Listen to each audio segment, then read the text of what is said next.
अहो अहो कुठे गेलते सकाळ सकाळ? तुला काय करायचं कुठं जाऊ? अहो फोन केले मी तुम्हाला, फोन पण उचले ना तुम्ही. जरा कामात होतो मी. चल डोकं नको खाऊ सकाळ सकाळी. जातो तुझं तुझं काम बघ. काय झालं एवढं का चिडचिड करताय?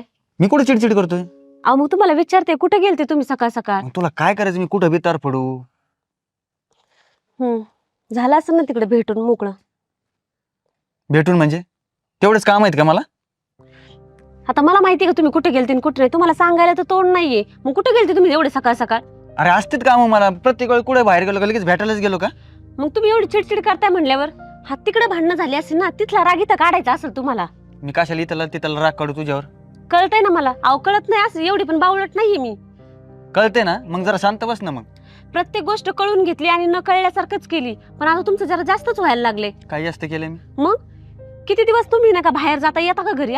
3-3 महिने जातात, 4-4 महिने जाता. मला म्हणता काम आहे काम आहे, आणि काम आहे म्हणता फोन सुद्धा उचलायला जमत नाही का तुम्हाला? कामासाठीच जातो. मग कामात का तुझ्या फोन उचलत बसू का मी? तेवढंच का गप्पा मारीत बसू का? बाकीची कामं नाहीत का मला? बरोबर आहे ना. तुम्ही कशाला माझ्या संग गप्पा मारता?